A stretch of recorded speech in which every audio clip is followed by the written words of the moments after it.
किस प्रकार के फायदे के लिए कौन सा दीपक जलाएं, ये भी शास्त्रों में बहुत अच्छा लिखा हुआ है। अधिकतर हम लोग एक मुखी यानी एक बत्ती डाल के एक दिशा में दीपक जलाते हैं, जिसको एक मुखी कहते हैं। एक मुखी दीपक जलाते हैं तो मध्यम परिणाम होता है।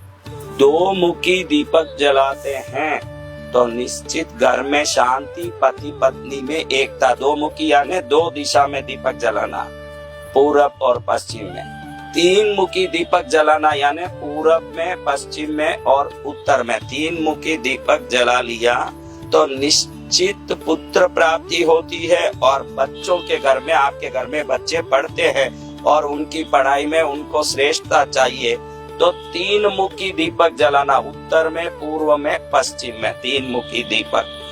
चार मुखी दीपक जलाओगे तो खुद का घर नहीं बन रहा है, खुद के लिए जमीन नहीं ले पा रहे हैं, खुद का काम नहीं हो रहा है, तो चतुर्मुखी दीपक पूरब, पश्चिम, उत्तर, दक्षिण चारों दिशा में जब मुख करके दिया जलाओगे तो निश्चित ही आपको घर में समृद्धि, सुख की, शांति की प्राप्ति के साथ आप मकान संबंधी जो भी कार्य है उसमें विजय प्राप्त करेंगे।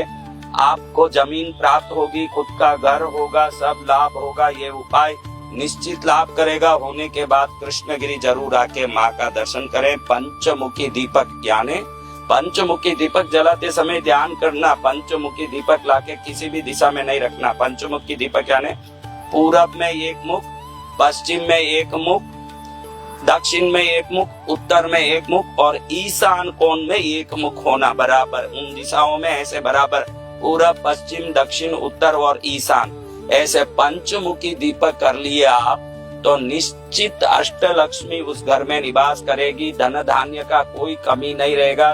प्रतिदिन संध्या काल में एक मुखी, दो मुखी, तीन मुखी, चार मुखी, पांच मुखी दीपक मैंने जिस फल का बोला है उस फल के लिए, बच्चों के पढ़ाई के लिए, पुत्र प्राप्ति के लिए, घर में एकता और पति पत्नी के सुख के लिए दो मुखी दीपक, पढ़ाई के लिए, पुत्र प्राप्ति के लिए तीन मुखी दीपक, भूमि और जमीन का काम और खुद का मकान के लिए चार मुखी दीपक, सर्वलक्ष्मी निवास के लिए, महालक्ष्मी की पूर्ण कृपा के लिए पंचमुखी दीपक। इस प्रकार से दीपक करोगे तो निश्चित आपकी मनोकामना पूरी होगी और ये दीपक आपके घर के देवता को प्रसन्न करके आपके हर मनोरथ पूरे करेंगे। जय मां पद्मावती।